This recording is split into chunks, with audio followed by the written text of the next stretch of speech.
அவர் இந்தியாவில் அனைவரும் நல்ல முன்னேறி ஓரளவுக்கு முன்னேறி சொன்னார். அவர் அமைத்து அவர் அரசியல் அமைப்பு சட்டம் தான் காரணம்.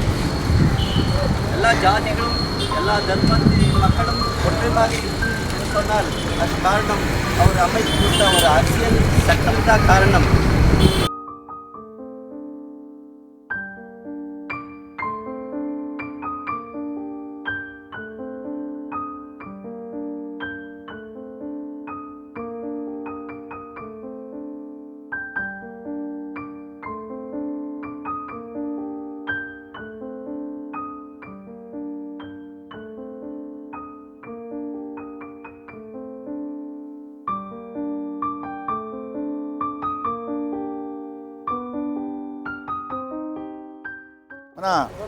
நம்முடைய பாபா சாஹேப் அம்பேத்கர் கார் இயக்க அவர்களுடைய 69வது நினைவு நாள் இங்கே பாகலூர் சர்க்கிளில் ரொம்ப சிறப்பாக நடைபெற்று கொண்டிருக்கின்றது. அம்பேத்கர் அவருடைய வரலாறு இந்த உலகத்திலே அனைவருக்கும் தெரியும். இந்த உலகத்திலே அனைத்து இடத்திலும் இன்று அம்பேத்கருடைய நினைவு நாள் ரொம்ப விமர்சையாக நடைபெற்று கொண்டிருக்கின்றது. இந்த பாகலூர் சர்க்கிளில் வருடம் இங்கே நமக்கு ஒத்துழைப்பாக அனைத்து கட்சிக்காரங்களும் வந்து இந்த விழாவை சிறப்பாக பெறுவதற்கு உதவியாக இருக்கின்றார்கள்.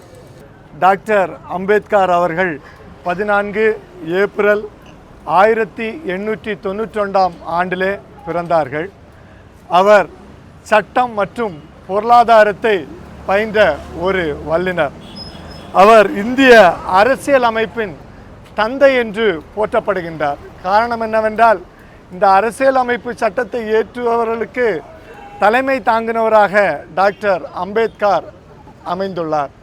அது மட்டுமல்ல, சுதந்திர இந்தியாவின் முதல் ஃபினான்ஸ் மற்றும் லா மினிஸ்டர். இந்தியாவின் மிக உயர்ந்த 2 மினிஸ்டர் பதவிகள், ஃபினான்ஸ் மற்றும் லா மினிஸ்டராக ஒரே நேரத்தில் அவருக்கு பதவி கொடுக்கப்பட்டது. அப்படியாக நம்முடைய சுதந்திர இந்தியாவின் முதல் பொருளாதார மற்றும் சட்ட அமைச்சராக இருந்து அவர்கள் பணியாற்றி வந்தார்கள். அது மட்டுமல்ல, நம்முடைய நாட்டில் உள்ள பட்டியல் இனத்தவர்கள், தாழ்த்தப்பட்ட மக்கள், பெண்கள் இவர்களுடைய உரிமைக்காக அவர் மிகவும் போராடினார் என்றால் அது மிக அல்ல. அது மட்டுமல்ல, அவர் ஐஎல்பி என்கின்ற ஒரு அரசியல் அமைப்பை அவர் துவங்கினார். சுதந்திர தொழிலாளர் கட்சி என்னும் ஒரு கட்சியை அவர் துவங்கி நம்முடைய நாட்டுக்கு பணியாற்றினார். அவர் ஒரு పత్రికயை కూడా அந்த కాలంகளிலே நடத்தி வந்தார். అంతకుముందు మన కెంపన్ సారు అన్ని విషయాలు చెప్పినారు. కానీ ఒక్కొక్కరు ఒక విషయాలు మన సార్ కూడా బాగా చెప్పినారు. కానీ 34 డిగ్రీలు అప్పట్లోనే 34 డిగ్రీలు ముగించింటే మహా మేధావి వీళ్ళు ఒకరిదా. అంబేద్కర్ ఒకరు 34 డిగ్రీలు అప్పట్లో ముగించి ఈ రాజ్యాంగాన్ని గ్రహించేకి అర్హత పొందినటువంటి వారు మన అంబేద్కర్ ఒకరే మన ఇండియాలోనే అప్పట్లో. కానీ వాళ్ళు అప్పటి జనాభాను బట్టి ఒక్కొక్కరికి ఎంత శాతం ఇవ్వాలని చెప్పి వాళ్ళు డివైడ్ చేస్తారు. 18% ఇంకా 20-30% ఇట్లా ఒక్కొక్కరికి అప్పుడు యా జాతిలో ఎంత ఉండరో అంతగా డివైడ్ చేసిరి. కానీ ఇప్పుడు ఎక్కువ మంది ఎస్సీ వాళ్ళకిదా వాళ్ళు ఎక్కువ ఇది చేసారు అనుకుంటారు. అట్లా అది అనుకోకూడదు. అట్లా టోటల్గా అందరికీ వాళ్ళు ఈక్వల్గా అప్పట్లో ఎంతమంది ఉండరో అంతమందికి వాళ్ళు డివైడ్ చేస్తే మనకి ఇంత పర్సంటేజ్ అని ఇచ్చారు రిజర్వేషన్లో. ఇప్పుడు ఇంతమంది ఇక్కడ మేము కూడా హెడ్ మాస్టర్ కావాలంటే ఆయన రాసిండే 18% రిజర్వేషన్లో నేను హెడ్ మాస్టర్ అయినాము. సార్ రిటైర్డ్ అయ్యారు, ఏఈఓగా రిటైర్డ్ చేసారు. వాళ్ళు కూడాను ఆ 18% రిజర్వేషన్ టోటల్గా అందరూ అట్లే. బీసీలు, ఎంబీసీలు, ఓసీలు, ఎంబీసీ అందరికీ ఇంత చట్టం అనేది ఇంత పర్సంటేజ్ ఇచ్చేవాళ్ళు. దాని నుండి ఇప్పుడు మన దేశము ఇప్పుడు సారు బాగానే చెప్పినారు. டாக்டர் சட்டமேதை அம்பேத்கர் அவர்களுடைய நினைவு நாளுக்காக நாம் இங்கே எல்லோரும் சேர்ந்திருக்கிறோம். உலகத்தில் எந்த நபராகட்டும் வாழ்க்கையில் வரலாற்று தெரியாமல் எந்த ஒரு நல்லதும் மக்களுக்கு கொடுக்க முடியாது.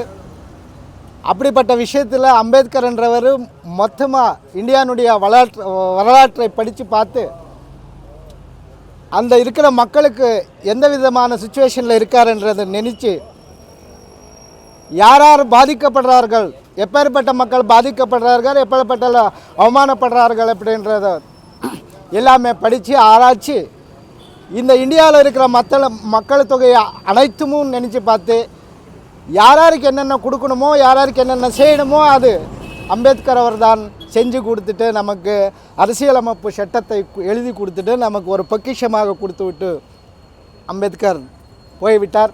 பீமராவ் ராம்ஜி அண்ணல் அம்பேத்கர் அவர்களின் வாழ்க்கை வரலாறு புத்தகத்தை நாம் அனைவரும் தெரிந்து கொள்ள வேண்டும். இன்றுள்ள சூழ்நிலையில் அவர்கள் வாழ்ந்த வாழ்க்கை, இந்திய அரசியல் சாசன சட்டத்தை எழுதியவர், அடிமைத்தனத்தை ஒழித்தவர், தீண்டாமையை ஒழித்தவர், சமூக நீதியை காத்தவர், அடிப்படை இந்தியாவில் இருக்கிற எத்தனையோ தலைவர்களுக்கு முன்னுதாரணமாக இருக்கும் ஒரு மாபெரும் தலைவர் என்றால் அண்ணல் அம்பேத்கர் அவர்கள் எழுதிய இந்திய அரசியல் శాసన చట్టం அனைவருக்கும் అడిమైతనத்தை ఒలితவர். ఆయన గురించి చెప్పాలంటే ఒక దినము సాలలే, ఎన్నో నెలలు కావాలా. ఎలాంటి ఆయన చేసిందే ఉపకారం అట్లుంది ఇండియాకి. ఈరోజు ఆయన్ని మన ఇండియాలో కాదు ప్రపంచం లెవెల్లో ఈరోజు ఆస్ట్రేలియా పార్లమెంట్ మెంబర్ కూడా ఆయన శిలని ఆయన ఈరోజు ఉద్ఘాటన చేస్తూ ఉండరు.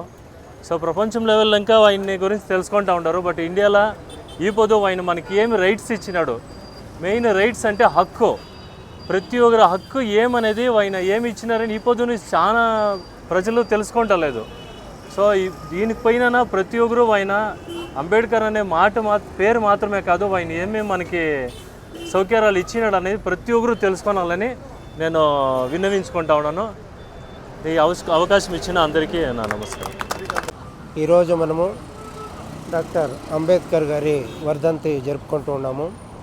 ఈ సందర్భంగా నేను చెప్పదలుచుకునేది ఏమంటే, ప్రపంచంలో ఎంతోమంది సైంటిస్టులు ఈ ప్రపంచాన్ని అభివృద్ధి చేసేదానికి ఉద్భవించి ఇప్పుడు ఇంత ఒక అభివృద్ధిని సాధించడం అంటే ఎంతోమంది సైంటిస్టుల కారణం కదా ఇది సాధ్యమైంది.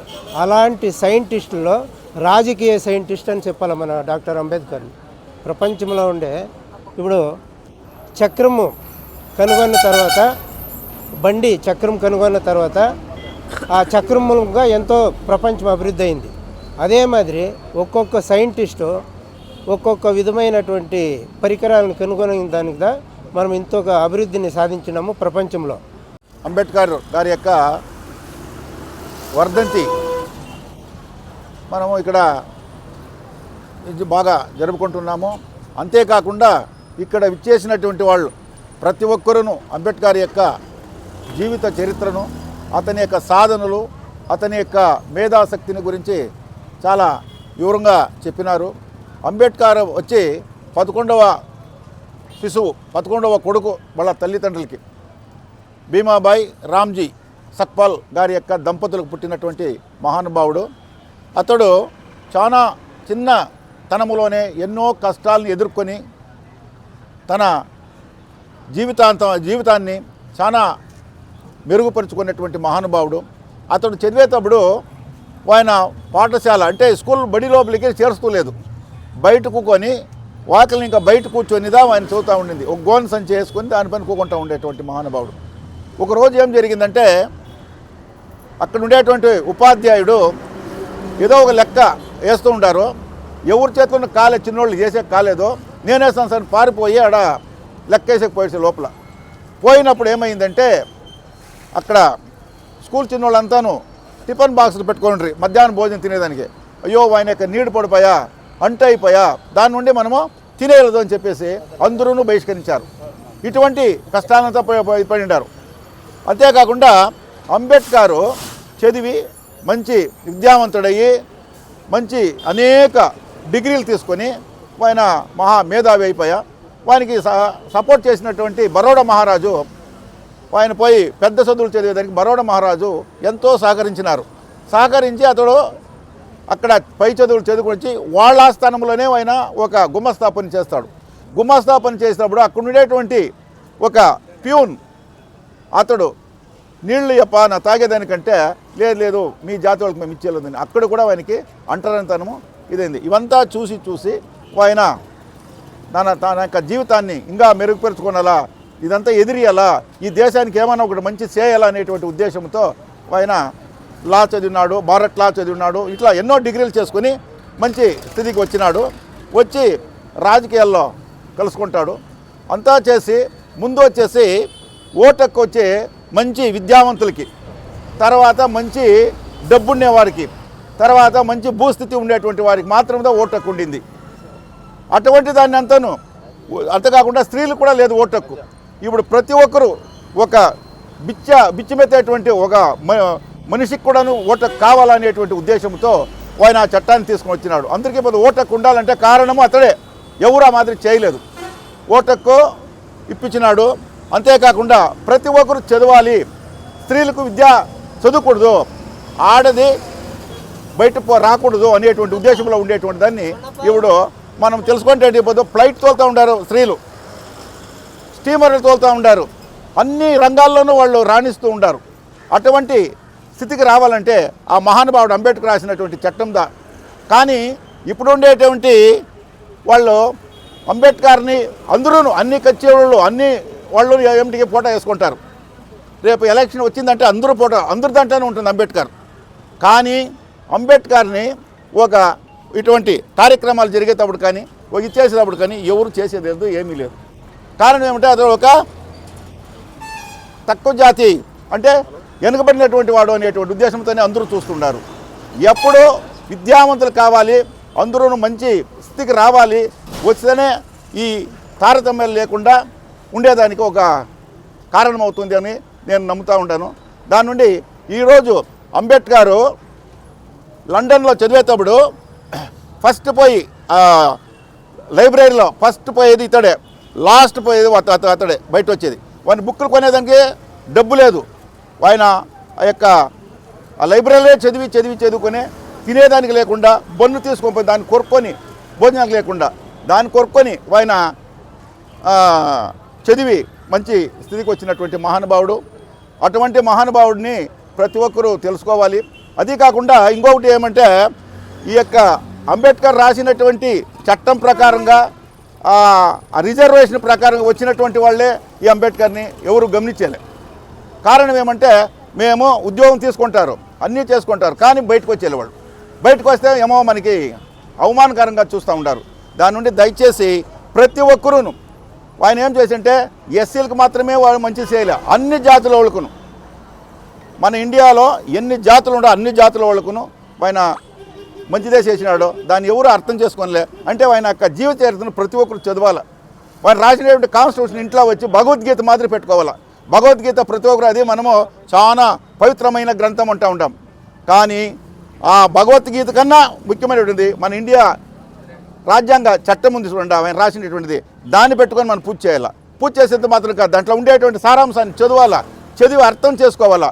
అర్థం చేసుకొని తర్వాత అయినా దాన్ని మనము పాటిస్తే మన పిల్లలు, మన భవిష్యత్తు, మన దేశము అంతా ఎక్కడో ముందంజి వేస్తుందని నమ్ముతూ ఉన్నాను. కావున ప్రతి ఒక్కరూ ఎందుకు మనము ఊరికే ఫోటో పెట్టి ఒక పూలు కొంచెం వేసి మనము ఏదో ఒకటి చేస్తామనేటువంటి ఉద్దేశం కాదు. అతని యొక్క ఆశయాలు ఏమి, అతని యొక్క కోరికలు ఏమి అనేటువంటి దాన్ని అంతాను మనము ఖండితంగా నెరవేర్చాలని కోరుకుంటూ ప్రతి ఒక్కరూ ఇక్కడ వచ్చిన వాళ్ళంతాను బాగా అర్థం చేసుకొని బాగా అంబేద్కర్ గురించి మాట్లాడినారు. నాకు నిజంగా వాళ్ళకందరికీ నా యొక్క ధన్యవాదాలు తెలుపుకుంటున్నాను. நம்முடைய இந்தியாவின் வரலாறு படித்த ஒரு கடவுளாக உலகத்திற்கே வழிகாட்டியாக அம்பேத்கர் உறவை எடுத்து சுமார் இன்னைக்கு அன்றோடைய 1980க்கு இந்த பக்கம் எல்லா ஜாதி மதமும் ஒரே வானம் ஒரே பூமி ஒரே ஜாதி என்று எம்ஜிஆர் கொண்டு வந்ததே அதிமுக சார்பாக நாங்கள் அதை உணர்ந்து இன்றைக்கும் இந்த முனியப்பா ஏடிஎம்கே ஒன்றிய செயலாளராக தேர்ந்தெடுத்து பின்னாடி 80லேருந்து இது வரைக்கும் எந்த பின்தங்கி ஜாதி என்றதை நினைக்காமல் எந்த வில்லேஜில் எடுத்துக்கொண்டாலும் முனியப்பா தான் அவர் உணவு, அவர் வீட்டிலையும் என் வீட்டில் உணவு, என்னுடைய களத்துலையும் என் வீட்டுக்குள்ளவே சேர்த்து நான் இதுவரைக்கும் பராமரித்து வந்திருக்கிறேன். இந்த சுற்றம் 50 கிராமத்தில் ஏடிஎம்கேல வந்து முனியப்பா ஆகட்டும், முனியப்பா கூட இருப்பவர்களாகட்டும், ஜாதி மதம் இல்லாமல் ஒரே அவர் கொண்டு வந்து ஒளியோடு நடத்து கொள்ள வேண்டும். அனைவரும் கொடுக்கல் வாங்கல் அனைத்துமே ஒரே வானம், ஒரே பூமி, ஒரே ஜாதி என்று வாழ வேண்டும் என்று நாங்கள் நினைத்து கொண்டு வாழ்ந்து கொண்டிருக்கிறோம்.